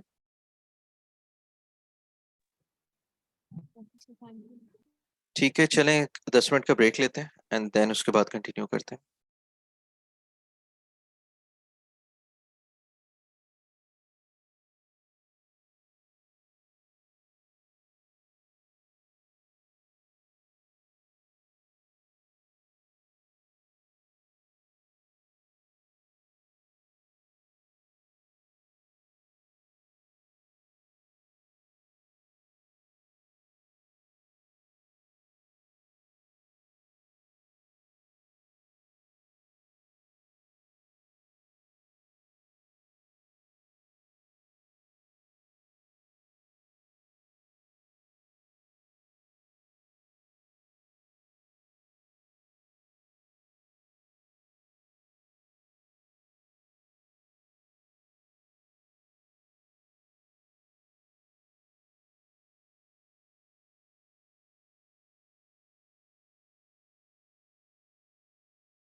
Okay, so is everybody back?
Okay, so SEO का टॉपिक अभी हम कंटिन्यू कर रहे थे, ठीक है। हमने 3 चीज़ें देख ली हैं, on page, of page, technical SEO और साथ में कीवर्ड रिसर्च। ये सिर्फ अभी आपको एक ओवरव्यू मिला है कि एसईओ के क्या एलिमेंट्स होते हैं, क्या एस्पेक्ट्स होते हैं। आपने कोशिश करनी है कि ड्यूरिंग द नेक्स्ट वीक आप रिसर्च करें अबाउट एसईओ, जितना ज़्यादा आप पढ़ सकते हैं उसके बारे में पढ़ें। और SEO is not a very small topic कि हम इसको जो है ना एक शॉर्ट क्लास में और इस तरह से हम कवर कर लें। तो पॉसिबली एक पूरा जो हमें वीकेंड होगा, फ्राइडे सैटरडे संडे का, वो यूज़ करना होगा to understand each of the segments जो अभी हमने देखे कि ऑन पेज एसईओ के क्या क्या एलिमेंट्स होते हैं जी। Title tags, meta tags, H1 tags, फिर उसके बाद क्रॉलर क्या होता है, रोबोट फाइल किस तरीके से काम करती है। तो ये सब चीज़ें पॉसिबली हम नेक्स्ट वीक क्लास में, अगर हमारा ट्रिप प्लान नहीं होता जो हम प्लान कर रहे हैं उसके लिए, प्रोडक्ट हंटिंग के लिए और बोल्टर मार्केट की तरफ का, अगर वो नेक्स्ट वीक नहीं होता तो हम एसईओ करेंगे। अदरवाइज फिर हम एसईओ को नेक्स्ट वीक मूव करेंगे। But it's a detail topic जिसको हम अभी और मजीद पढ़ेंगे, ठीक है। This was just to give you an idea कि आप पहले तो डर नहीं जाए और you should know what's coming, तो आप उसके बारे में रिसर्च करके और उसको स्टडी करना शुरू कर दें। सेकेंड चीज इज दिस, या इवन एसईओ मेरी नज़र में एड्स मैनेजमेंट से भी बहुत ज़्यादा इंपॉर्टेंट है, क्योंकि अगर आपके एसईओ के कॉन्सेप्ट्स क्लियर हो जाते हैं तो आप किसी भी प्लेटफॉर्म पे काम करें उसको आप इजीली ऑप्टिमाइज कर पाएंगे, उसको आप इजीली ग्रो कर पाएंगे without the need of advertising as well. अच्छा, दूसरी चीज जो अब हम डिस्कस करने जा रहे हैं that is about your status of career growth. कुछ चीज़ें हमने स्टार्ट में डिस्कस की थी कि किस तरह आपने अपनी लिंक्डइन प्रोफाइल को ऑप्टिमाइज करना है, अपवर्क, फाइवर पे क्या अपडेट चल रही हैं, जॉब पोस्टिंग की क्या सूरत हाल है, और ओवरऑल ग्रोथ वाइज, ठीक है, where are you standing right now. तो अगर किसी को कोई डिफ़िकल्टी है फाइवर ऑर्डर्स जनरेट करने में, अपवर्क में, और if they are having any difficulty in even generating a source of income, तो वो मुझे बता दें ताकि हम फिर उस हिसाब से काम करें। दूसरी चीज़ जो अभी हम डिस्कस करने वाले हैं दैट इज़ एआई टूल्स जो आज के टाइम पे यूज़ हो रहे हैं, ठीक है। अच्छा, देखें, हमें ना आप लोगों को ये चीज़ समझनी है that you guys are very lucky कि इस तरह की चीज़ें ना बहुत ही अगर आपकी लक अच्छी हो तो आपको मिलता है, that is a complete paradigm shift. जैसे ये चीज आज से 10-12 साल पहले मुझे मिली थी कि when the world was doing conventional marketing, conventional advertising, उस टाइम पे social media marketing was launched.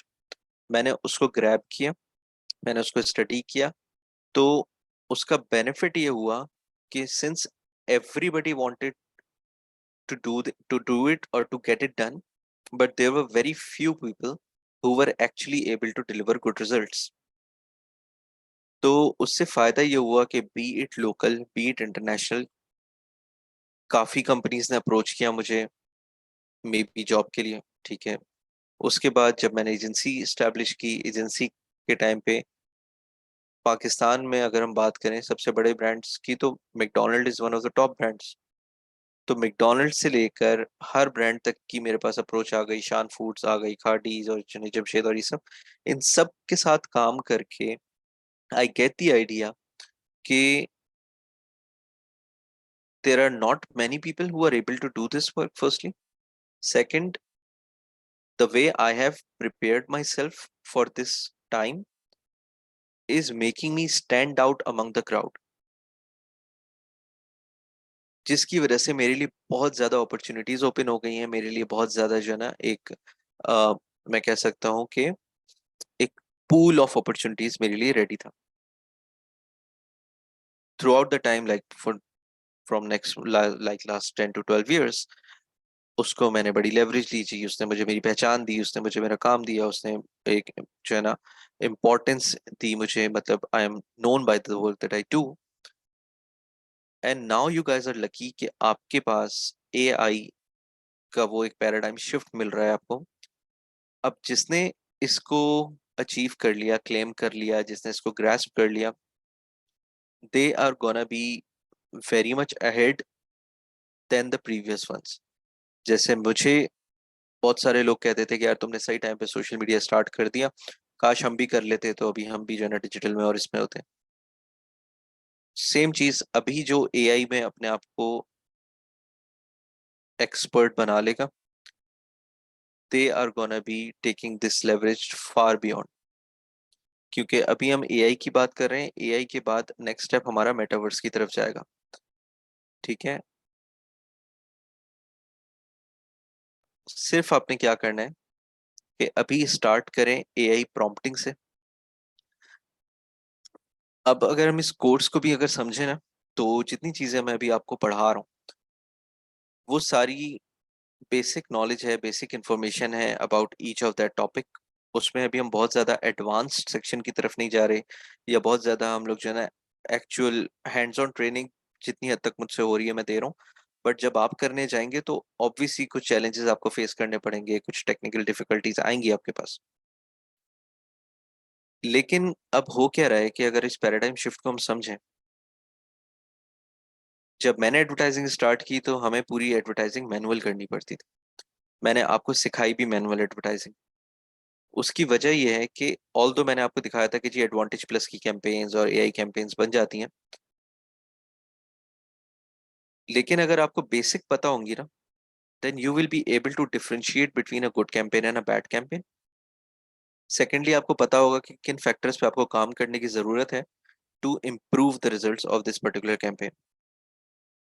Let's say अभी फेसबुक हमसे कहता है कि जी ऑडियंस आप सिलेक्ट ना करें, ऑडियंस मैं बना लूंगा, आप सिर्फ क्रिएटिव और कंटेंट दो मुझे और मैं आपके प्रोडक्ट का ऐड चला दूंगा। हो सकता है नेक्स्ट स्टेप में वो बोले कि जी क्रिएटिव और कंटेंट भी देने की जरूरत नहीं है, मैं खुद निकाल लूंगा जो प्रोडक्ट मुझे पता है कि इससे जो है ना आपकी सेल्स आ जाएगी। हो सकता है that could be a possibility. Similarly अभी हम शॉपिफाई स्टोर बना रहे हैं। शॉपिफाई ने ऑटोमेटिकली वेब डेवलपमेंट को इतना ईजी कर लिया कि just by means of a few clicks आप अपनी वेबसाइट क्रिएट कर लेते हैं। ई कॉमर्स रेडी आपकी वेबसाइट है। हो सकता है आगे चल के शॉपिफाई ये कहे कि जी सिर्फ आप अपनी कैटेगरी बताएं, बिल्ट इन थीम सेलेक्ट करें, मेरा जनरेटिव एआई टूल जो है ना वो आपके लिए क्रिएटिव्स भी बना देगा, कंटेंट भी बना देगा। कौन कौन से सेक्शंस की आपको नीड है मैं रिकमेंड करूंगा, आप बस चेक लगाएं कि जी हाँ ये मुझे चाहिए, ये मुझे नहीं चाहिए, और हो सकता है विद इन 5 मिनट्स आपकी पूरी वेबसाइट ई कॉमर्स रेडी हो जाए। तो ऐसी सूरत में जब हम ऐसे फ्यूचर को प्रेडिक्ट कर सकते हैं जो कि इनफैक्ट हमारी नज़रों से दूर भी नहीं है, हमने अभी एडोब फोटोशॉप पे हल्की फुल्की सी एडिटिंग देखी है, जबकि हमें पता है कि जी जनरेटिव एआई के थ्रू एडोब फोटोशॉप ने इनफैक्ट जनरेटिव एआई यूज़ कर लिया। अब हमें कोई भी चीज़ करने के लिए उसके डिज़ाइन टूल्स की ज़रूरत ही नहीं है, हम सिर्फ सिलेक्शन बनाएंगे और वहाँ पे टाइप कर देंगे कि जी ये चीज़ हमें यहाँ पे चाहिए, और वो हमसे शायद हो सकता है गलती हो जाए कि हम इमेज की लाइट्स को मैच ना कर सकें, कलर टोनैलिटी को मैच ना कर सकें, लेकिन जब एआई उसको यूज़ करेगा तो इट विल मेक श्योर कि जी ये इमेज जो है वो इस जो आइटम मैं ऐड करूँ उसको प्रॉपर कॉम्प्लीमेंट करे, and the item should complement the image as well. तो बेटर रिजल्ट्स आपको डिलीवर हो रहे हैं विथ लेसर एफर्ट्स। तो अब इसका क्या मतलब है कि क्या ये जितनी स्किल्स हम लोग सीख रहे हैं ये बहुत ही जल्दी ऑब्सोलीट हो जाएंगी, हमें इसकी नीड नहीं पड़ेगी? ऐसा नहीं है। बेसिक नॉलेज होगी तभी आप एडवांस्ड एआई की तरफ या एआई टूल्स को प्रॉपर्ली यूज कर सकेंगे। लेट्स से फॉर एग्जांपल आप फोटोशॉप से कहते हैं कि जी मुझे एक पिक्चर चाहिए of a boy playing in the rain, तो वो आपको एक पिक्चर बना के दे देगा। ठीक है, चलें इसकी थोड़ी ना प्रैक्टिकल एग्जांपल भी देखते हैं। हम यूज करते हैं टेक्स्ट टू इमेज फायरफ्लाई का।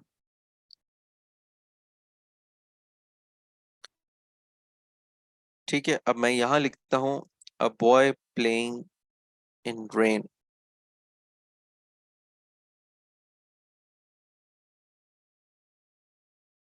अब क्योंकि मैं एक्सपर्ट फोटोग्राफर नहीं हूँ, मैं एक्सपर्ट डिजाइनर नहीं हूँ, तो मैंने सिर्फ मेरे दिमाग में जो चीज़ आई वो मैंने बता दी इसको।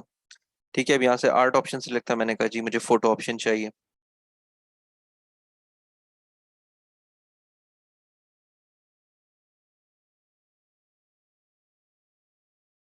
ठीक है, मुझे मेरी पिक्चर्स मिल गई, लेकिन अब मैं चाह रहा हूँ कि नहीं मुझे एक स्पेसिफिक वे में चाहिए।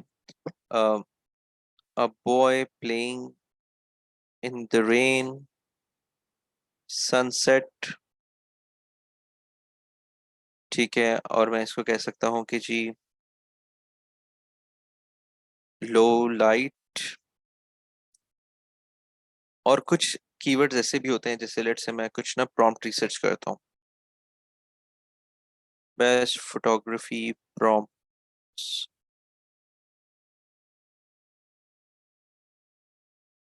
ठीक है, अब ये कुछ मुझे ऑप्शंस यहाँ पे मिल गए कि मैं क्या क्या आइटम्स यूज कर सकता हूँ इसमें से।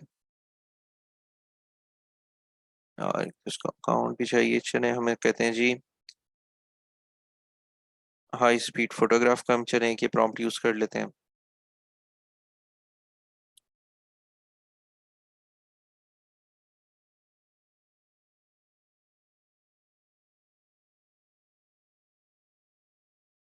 ठीक है, कुछ ऐसी चीजें होती हैं जैसे शेडो के ऊपर आप काम कर रहे होते हैं, ये जो फोटोग्राफर है, ठीक है, वो lens filter, camera setting, focus aperture, ये सब चीजें आप सेट कर सकते हैं। ठीक है, तो यू गेट दी आइडिया कि आप जितना ज्यादा इसके डिटेल में प्रॉम्प्टिंग पे जाएंगे उतने आप अपने एक्चुअल रिजल्ट पे या उतना बेहतर रिजल्ट आप जनरेट कर पाएंगे। अभी हम बात कर रहे हैं सिर्फ फायरफ्लाई की, अगर यही चीजें हम मिड जर्नी में लेके जाएं, जस्ट आप ये देखें कि पिछली इमेजेस में और इस इमेजेस में क्वालिटी में डिटेलिंग में कितना फर्क आ गया।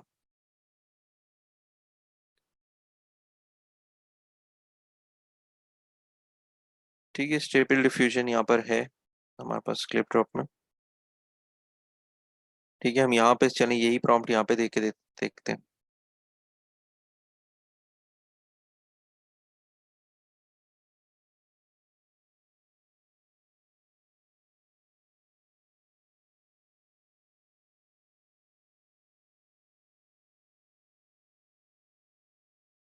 ठीक है, while it is being generated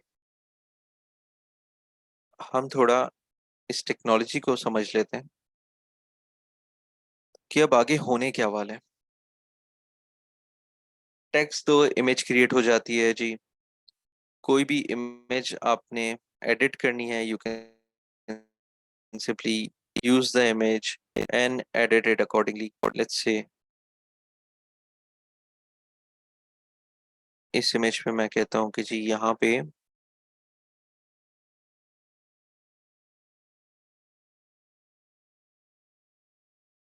इसको हटा देते हैं जी।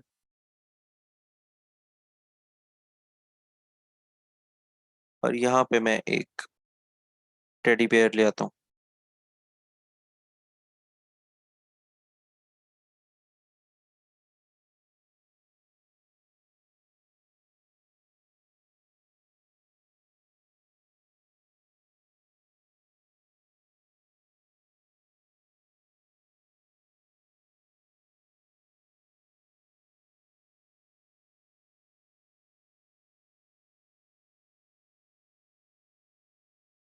ठीक है जी, जनरेट हो गई चीज।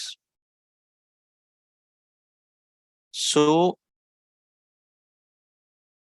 वाह,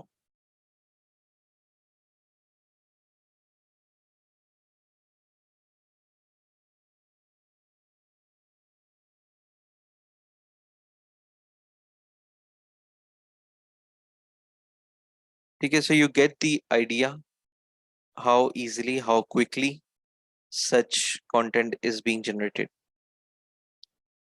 Even अगर आप लोगों ने वो पोस्ट देखी हो अभी जो मैंने फेसबुक पे की थी कि एक आर्टिस्ट ने अपना पूरा म्यूजिक वीडियो ही एआई पे बना दिया, ठीक है। सेकेंडली एआई के आपके जो है ना 3D मॉडल्स क्रिएट कर रहे हैं फिलहाल एआई आपके। ये पूरा सॉन्ग एआई पे क्रिएट हुआ है। आई एम नॉट श्योर अगर आप लोगों ने देखा या नहीं देखा। ठीक है, गेम्स तो क्रिएट हो रहे हैं इस तरह से, 3D पूरा इमेज आपका एआई क्रिएट कर रहा है। तो अभी जबकि एआई का स्टार्ट है, उसमें अगर इस तरीके की वीडियोस बन रही हैं तो in the next 3 to 6 months और मे बी एन ईयर और मे बी नेक्स्ट 5 years, आप इमेजिन करें कि इसकी क्वालिटी कितनी इंप्रूव हो जाएगी कि रियल और फेक का शायद फर्क बताना भी मुश्किल हो जाएगा।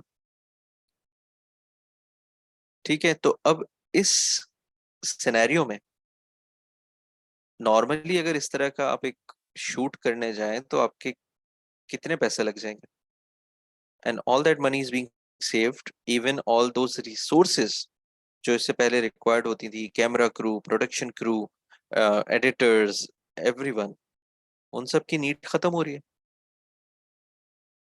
लेकिन अब नीड आ किसकी रही है, जो ये चीज मुझे एग्जैक्टली बना के दे सके, जिसको वो प्रॉम्प्ट्स पता हो, जिसको वो आइडिया पता हो। तो अब इन्हीं प्रोडक्शन कंपनीज के वो लोग, लेट्स से वीडियो एडिटर था, वो एडिटिंग के साथ अगर वो एआई से उन्हीं क्लिप्स को जनरेट करना सीख ले तो उसको एडिटिंग की एक एक टर्मिनोलॉजी पता है, उसको पता है मास्किंग क्या होती है, उसको पता है शेडो ग्रेडियंट्स क्या होते हैं, उसको 10 तरह की और चीजें पता होंगी जो शायद मुझे भी नहीं पता। ठीक है, स्लो मोशन, हाइपरलैप्स, 10 तरह की चीजें क्या क्या होती हैं। तो वो इतना बेहतर एआई प्रोडक्शन आर्टिस्ट बन सकता है कि वो इजीली जो काम बाकी प्रोडक्शन हाउसेस फॉर एग्जांपल 3 महीने में क्रिएट करके दे रहे हैं, वो शायद एक दिन में क्रिएट करके दे दे। सो इसके लिए आपको अप टू डेट रहना है विद द लेटेस्ट टेक्नोलॉजी। और सबसे बड़ा चैलेंज, सबसे बड़ा जो अभी हमारे पास ऑप्शन है, दैट इज एआई प्रॉम्प्टिंग, कि हमें अपने एआई प्रॉम्प्ट्स को सीखना है। उसके लिए there are many many many tools available. ठीक है, बहुत सारे लेक्चर्स अवेलेबल हैं, बहुत सारी रिसोर्सेज अवेलेबल हैं। You just give in your time, इन चीज़ों को सीखें and make sure that you are able to get the best result out of any of the AI tool that is available right now. For example, अब even और छोटी छोटी सी अगर भी हम अगर बातें करें कि अर्निंग की, जहां मैंने बात शुरू की, अब लेट्स से ये क्लिप ड्रॉप पे बहुत सारे आपको फीचर्स मिलते हैं। ठीक है, अनक्रॉप इमेजेस का, रीइमेजिनेशन का, ठीक है, स्टेबल डूडल आप बना सकते हैं, कोई भी लाइन ड्राइंग बनाए वो उसकी ग्राफिक्स तैयार करके देता है आपको। ऑब्जेक्ट्स रिमूविंग, रिमूव बैकग्राउंड, ठीक है, light colour, image upgrade, background replacement, text replacement. So you can do a lot of things. अब simply अगर ये remove background की अगर हम मिसाल लें and we search about it,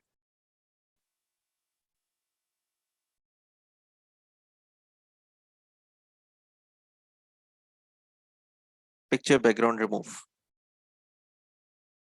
you see how many people are providing this service? 1400 रुपए, 2800 रुपए and everything. If we just open this one,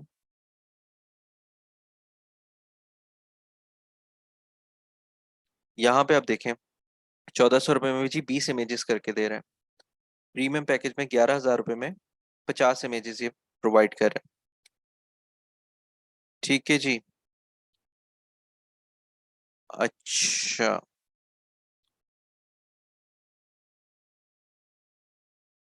अब सिंपली इस पे हम क्या कर सकते हैं, 50 इमेजेस ये बना रहे हैं 7 दिन में, जबकि अगर आप ये टूल यूज कर लें, ठीक है, तो ये आपको 2 सेकंड में एक इमेज का बैकग्राउंड रिमूव करके देता है।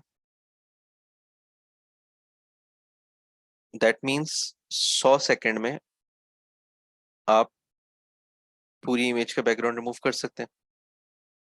तो ये 7 दिन का काम आप मिनटों में करके क्लाइंट को भेज सकते हैं। ये पेड नहीं है, फ्री वर्जन है। ठीक है, इसकी अगर आप प्राइसिंग पे जाएं तो बहुत सारे अच्छे पैकेज दे रहा है ये क्लिक ड्रॉप, कि फ्री में आप 400 स्टेबल डिफ्यूजन की इमेजेस पर डे बना सकते हैं। अनक्रॉप वाली इमेजेस 100 बना सकते हैं आप। Background removal, clean up pictures, relight, image upscaler, unlimited आप बना सकते हैं। Web editor 10 free clips, text remover unlimited. ठीक है जी। क्लिप ड्रॉप iOS के लिए लिमिटेड होगा विद वाटरमार्क, एंड एंड्रॉइड का आई एम नॉट श्योर ये क्या चीज़ है, बट हमारे सारे काम निकल आते हैं इससे। आई थिंक अगर आप फोन से बना रहे हैं तो वाटरमार्क आ जाएगा, कंप्यूटर से बनाएंगे तो। अदरवाइज इसकी फीस भी इतनी ज़्यादा नहीं है, $7 per month, and you can do a lot of these task. Let's say picture cleaning,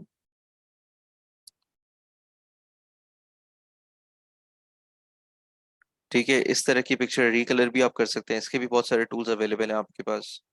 photo retouching, lights वगैरह फिक्स करनी है, you have a lot of jobs. और अब वो चीज़ें आपके क्लिक्स में होती हैं।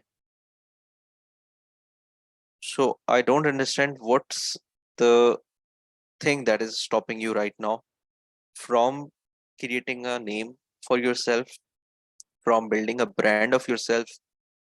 आपको सिर्फ टाइम देना है, आपको सिर्फ अनाउंस करना है that you are doing this. रास्ते आपके खुद ही बनेंगे। ठीक है, इन टूल्स को यूज करना तो किसी के लिए कोई डिफिकल्टी नहीं है, आई होप सो।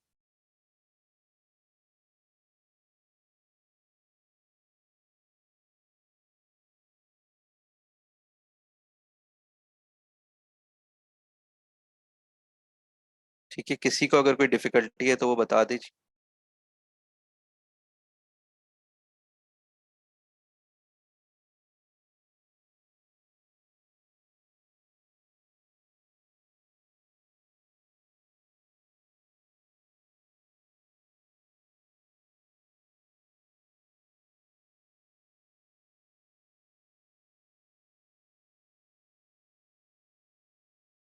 बहुत बुरी ड्राइंग थी मेरी, पर आज से पहले तक।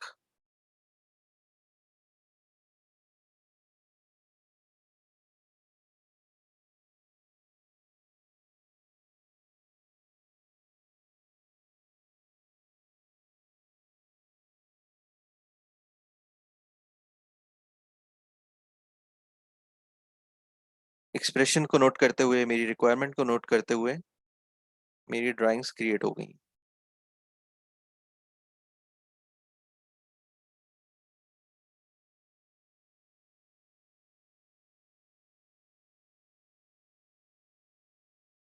AI वीडियोस किस तरह की बनाना चाह रही हैं आप?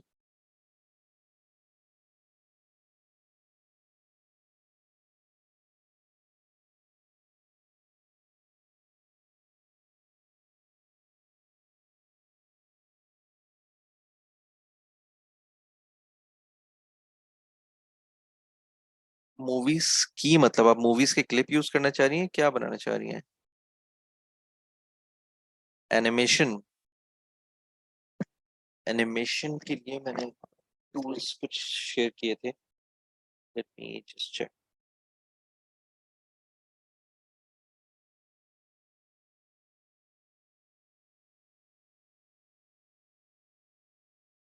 ठीक है, चले कुछ टूल्स देखते हैं।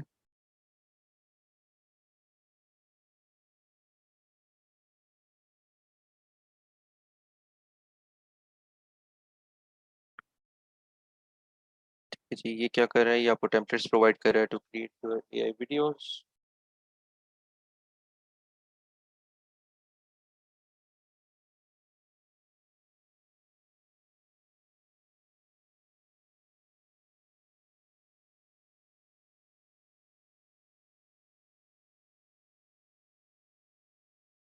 Video editor, screen recorder, subtitle, transcriptions, add image to video.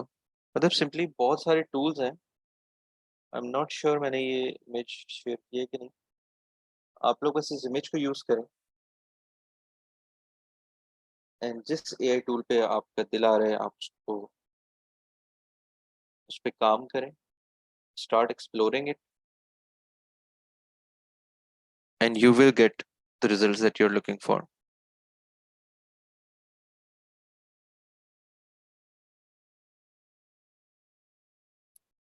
I'm not sure Blender क्या है। Blender AI, wow,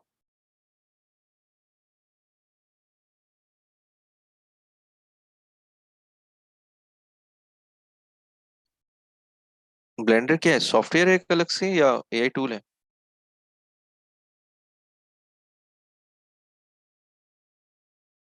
सॉफ्टवेयर है, ओके। सो या आई होप आप इसको इंस्टॉल करके उसकी एआई की मदद से अगर वो ऑप्शन देता है then you can use it। जी शरीना। सर मैंने ये बताना था कि there is this website futurepedia.io के नाम से, जहाँ पर जितने भी टूल्स हैं आई के, जो वर्जन है या फ्री वर्जन है, एवरीथिंग इज अवेलेबल देयर। तो आप वहाँ से यूज कर सकती हैं। Okay, perfect. इवन जो इरफान मलिक ने बताया था हगिंग फेस, वहां पे भी तो आपको सारे टूल्स मिल जाते हैं।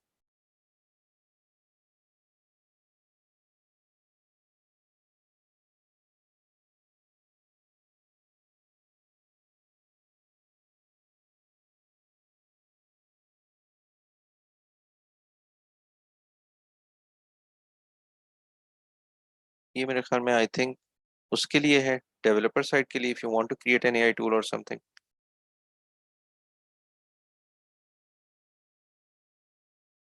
But yeah, I think your feature PDI is good for now. You can simply get all your AI tools.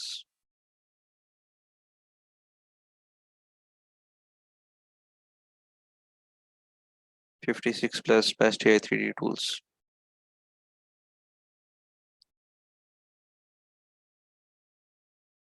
ठीक है, अच्छा, बहुत सारी ऐसी रिसोर्सेज अवेलेबल हैं।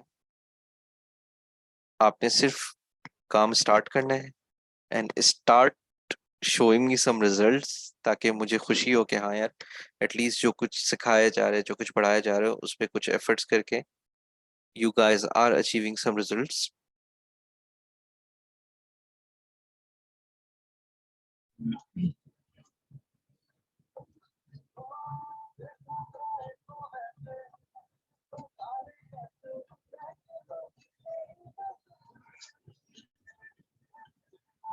ज़ैनब मजे से गाने सुन रही है यार।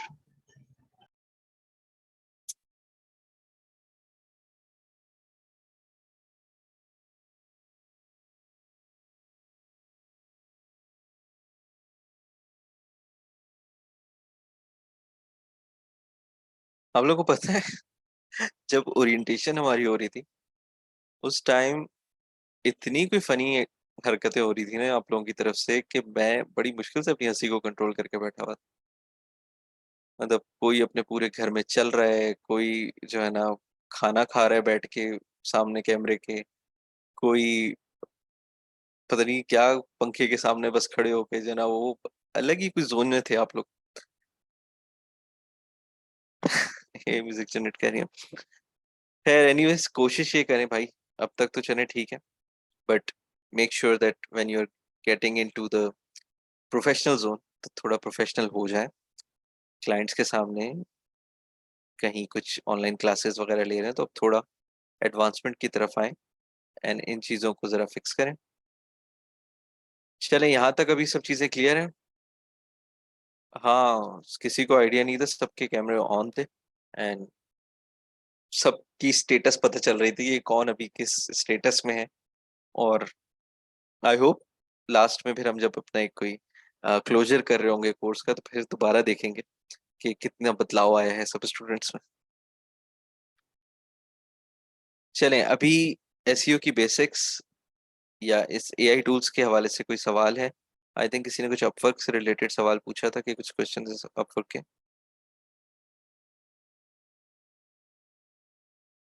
पर्सनल ग्रूमिंग पे आपके सेशंस हो तो रहे हैं इस पे, जो यूनिलीवर जो करवा रहे हैं वो सब पर्सनल ग्रूमिंग के ऊपर ही था।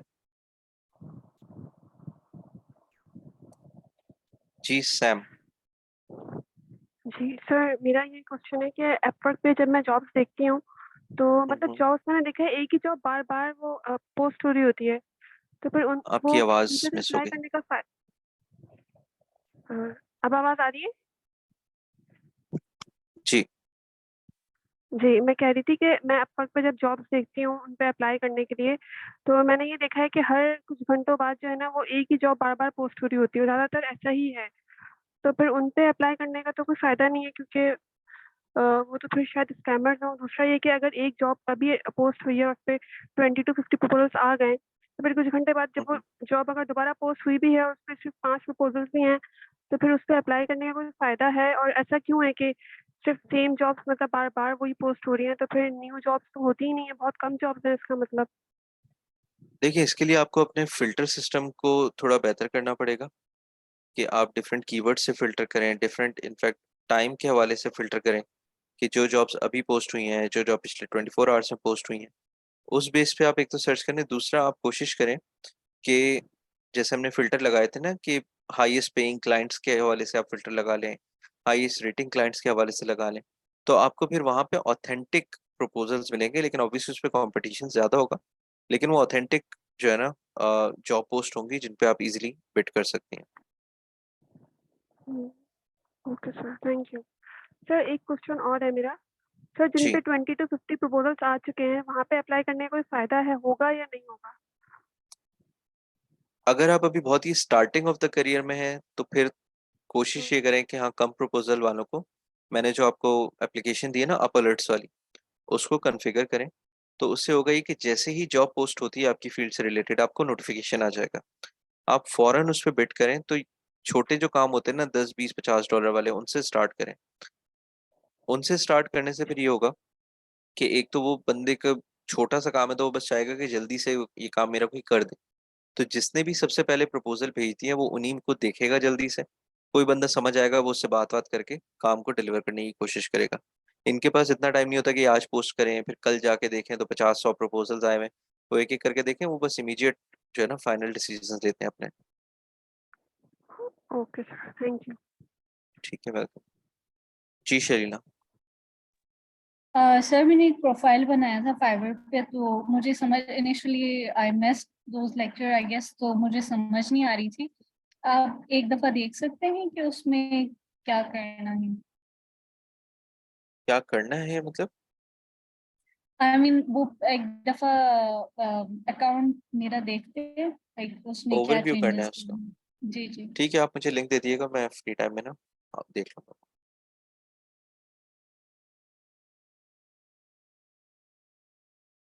ठीक है, ओके गाइज़, कंक्लूड करते हैं आज की क्लास को। इंशाल्लाह फिर नेक्स्ट वीक मुलाकात होती है। खुदा हाफ़िज़।